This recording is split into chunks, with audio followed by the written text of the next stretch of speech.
Welcome back to RealClear Radio Hour, brought to you by the Competitive Enterprise Institute. I'm your host, Bill Frezza. We're pleased to welcome Robert Tracinski, senior writer at the Federalist and publisher of the Tracinski Letter. Rob, welcome to the show. Thanks for having me on, Bill. Rob, as a regular reader of your letter, I asked you on to give us a different and hopefully thoughtful perspective on a number of issues that seem to be rending the fabric of America. There's so much to choose from, but I'd like to start with what the heck is wrong with the Republican Party? I mean, it's a complete Donnybrook, both on the presidential nomination trail and in Congress. Well, I think there's a real interesting connection between the two, actually, because, we have this whole upheaval with Boehner being ousted from the speakership in Congress, and I think they're aiming for McConnell next. Yep. There's a real unhappiness with the leadership among the rank and file. And I think that also connects, though, to what's been going on in the presidential race, where you'll notice the top three people in the polls right now are people who have never served in elected office. Yep, the anti-candidates. That may change by the time this comes out, but at the moment it's Trump, Carson, Fiorina. So there's a real clear sense of we don't want the people who are already in office. We don't want the people who have already been elected. We want somebody completely different who's going to turn everything upside down. And I think part of what's going on is the Republican Party is in the pangs of having become an ideological party. That's like the highest 30,000 feet level perspective on it. But I think it's interesting to look back that political parties have not always been, or are not always, as ideological as they're becoming today. I mean, if you go back 30, 40 years, Big tent. There were a lot of conservative Democrats. So there are a lot of people who were members of the Democratic Party, especially here in the South, people who were Democrats because all Southerners had been Democrats up to then. But if you put them in terms of where the party stands today, they would all be Republicans. And in fact, a lot of them became Republicans over the last 30 years or so here in the South. Would you really say there's ideological coherence in the Republican Party, or just that they've driven out a lot of different voices? The party has become more ideological. It's not necessarily coherent. And that's where I think you see a lot of the problems coming up. But I do think that one issue here is that as the party becomes to be defined more ideologically, it becomes more and more important that it has to stand for something. And one among those things, it has to be the party of small government. And if you're the party of small government and you can keep promising small government and, and don't deliver, making that ideological promise over years and years and years, but you're not delivering, there's a gap between the sort of ideological promise of the party and the actual political product that's been delivering in terms of what they've been doing when they have majorities in Congress. Would you say that goes back to Ronald Reagan? Because on the one hand, he promised smaller government, but on the other hand, it sure got bigger on his watch. I think it goes back to Reagan, but it's not as strong in certain eras. Like in the 90s, they were actually doing some things to at least curb the growth of government. And I think you can actually see that in the last 5 years or so, there has been a decline in the growth of government. The rate of growth, anyway. Relative to the first couple of years of the Obama administration, which has something to do with the sequester and all that. So a few things have been done. But I think it really became prominent in the 2000s when you had a lot of Republicans in Congress.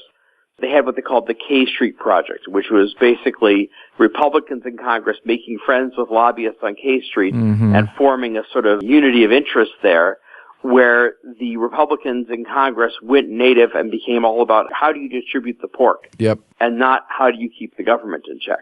And I think that produced a lot of the anger within the party that led to people not voting for them in 2006 and 2008. And does that explain Trump because he's supposedly rich and pork-free?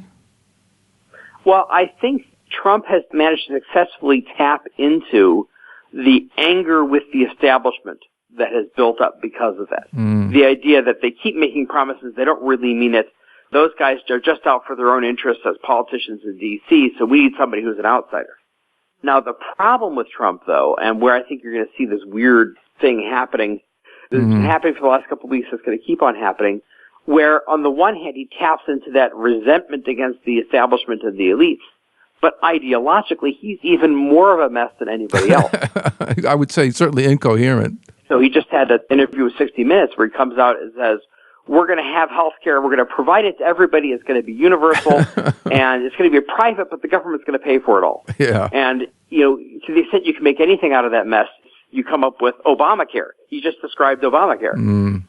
So on the one hand, he taps into this ideological dissatisfaction with the establishment, but at the same time, he himself ideologically is all over the map, which is why I think you're going to see him go up to this big peak, and he's already sort of gone off that peak and decline. I'm hoping he's going to decline further. How long can he ride this immigration issue? I mean, we certainly have a festering immigration problem, and it might be the biggest issue in the election cycle if the economy doesn't melt down like it did in 2008.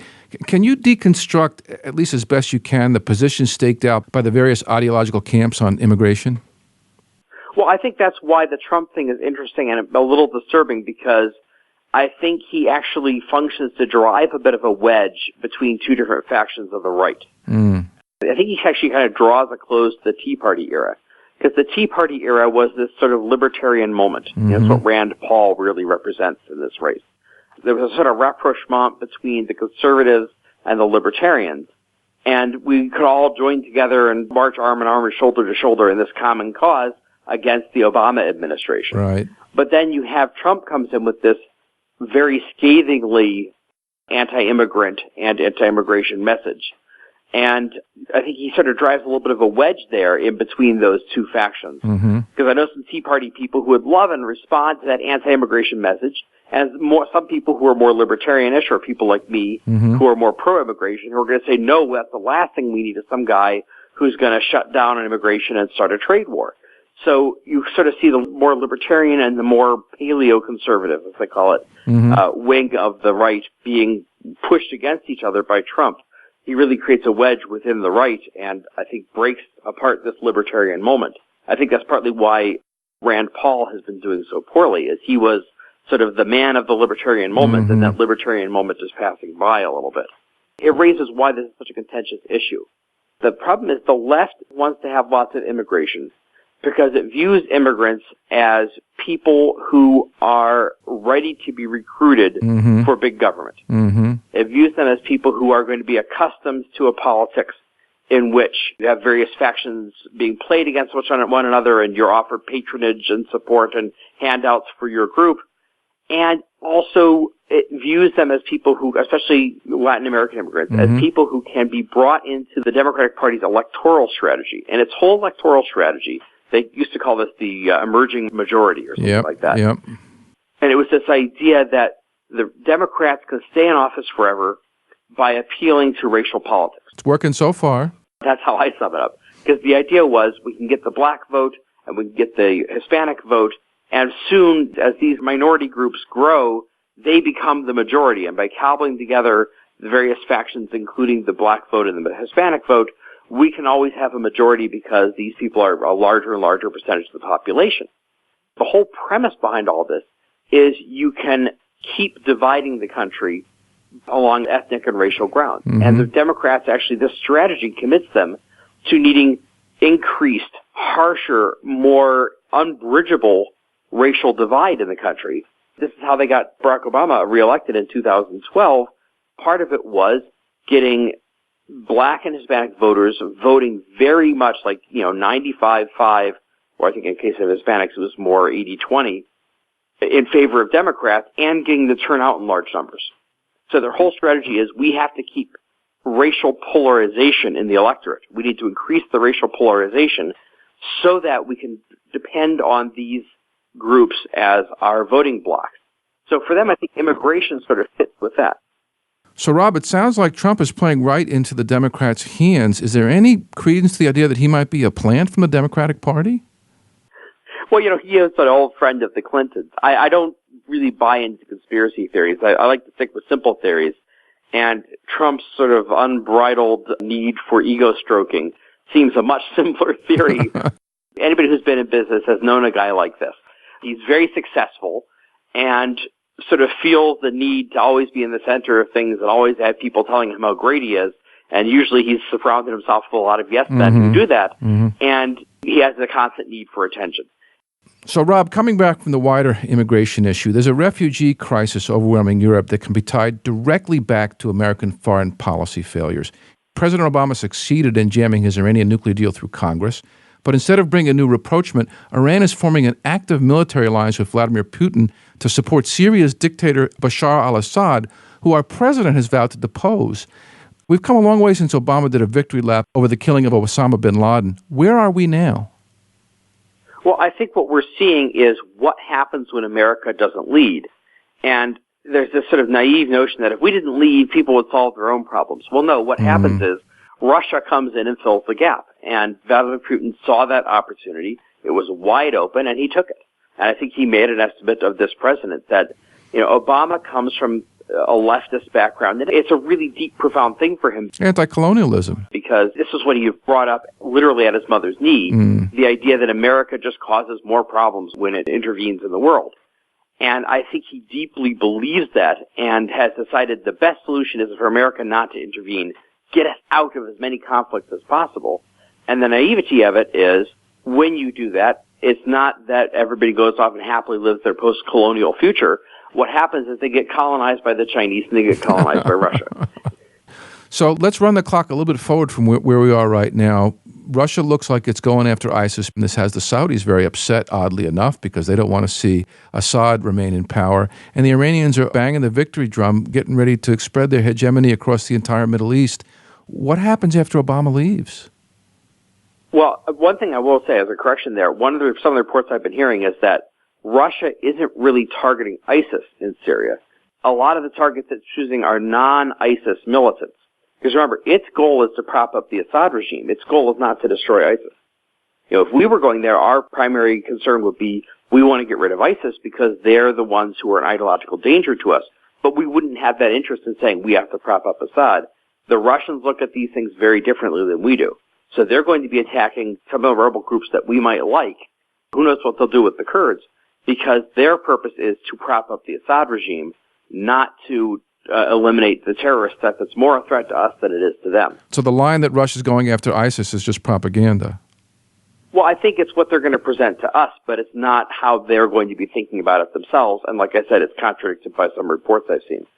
But the real thing is, the next president is going to have a huge mess to clean up.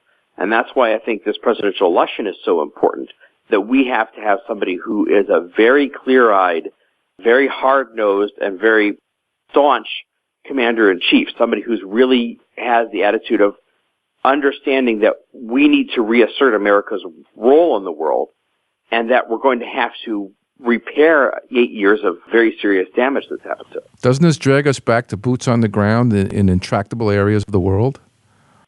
That's going to be the question. I think that boots on the ground are much more likely to happen because we were trying so hard to avoid anything like that. It's one of the paradoxes of overseas intervention. The more you try to avoid getting involved, the more likely you are to get dragged in when things get really awful. Right? Right. There's a lot of cases like this where you could do a very little bit early on in terms of intervention that would go a long way and actually keep the problem from getting worse and solve the problems when they're small. And if you decide, no, we're not going to intervene, which is basically what we did in Iraq, Syria, that area for the last 8 years. If you decide, no, we're not going to do anything at all, we're going to withdraw as much as possible, it eventually gets so bad that you are forced to go in with much greater amount of force. So yes, it might involve boots on the ground. Well, these are the lessons of appeasement prior to World War II, but we've seemed to have forgotten all those lessons. There's a Vietnam effect, too. Because Vietnam was the last time we got involved in an insurgency. And there's a whole bunch of people who are still in power in Washington whose formative experience was Vietnam. I actually think one of the ironies of the Bush era is Donald Rumsfeld was one of these guys who, he was Secretary of Defense the first time in the winding down of the Vietnam War. And I think his whole idea going into Iraq was, we don't want another Vietnam, so we're going to go in with a light footprint, we're going to get out as soon as possible. And he was unprepared for the idea of trying to head off or prevent or stop an insurgency in its early stages, precisely because he didn't want another Vietnam. And then the result, though, was he got a much worse insurgency because he didn't prepare for it. So I think it's still sort of the overhanging effect of the failure to understand and learn how to win a counterinsurgency war, which I think is the real failure of Vietnam. And that's still hanging over. And you hear this a lot on the right, people saying, we don't want to get involved in an insurgency. Well, you don't always get that choice. And in this case, I think in the modern era, we're so good at conventional war. Nobody can compete with us, really, at conventional warfare. Now, the Chinese are trying and the Russians are they have trying. a long way to go. At this point, they still can't. So that's why our enemies choose to support insurgencies, because they know that's our weak spot. We did learn in Iraq how to defeat an insurgency, but we didn't want to stick with it. And that's the lesson we're learning now. If you don't stick with it, that becomes your weak point, and the enemy takes advantage of it. So if you look at the spillover effects of our failure in Iraq and across the Middle East, there's no denying that militant Islam is now on the march.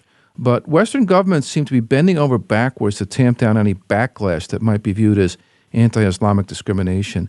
As the pressures build, especially in Europe, and Europe becomes home to more and more unassimilated Muslims, how do you see this playing out? Well, I think Europe has a much more serious problem. My position in domestic is very pro-immigration. Now, I think America has a better chance of dealing with large numbers of immigrants than Europe does, partly because of our culture, partly because it's not on the same scale as they're dealing with. The bigger problem with immigration isn't the immigrants. It's the ability of our culture to deal with it. And that's why I think the Europeans are the weakest, but I think we also have a problem. In order to have people become assimilated into your cultures, you have to be there promoting and supporting and defending your own culture. Right.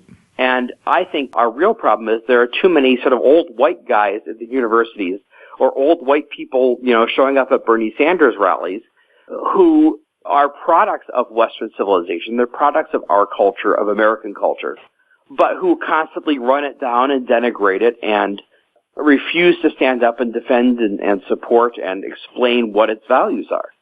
So I think the problem is really an internal one, which is having lost sight of what our values are and what this country was founded for and what the basis for our civilization is, and being unable to defend that ourselves.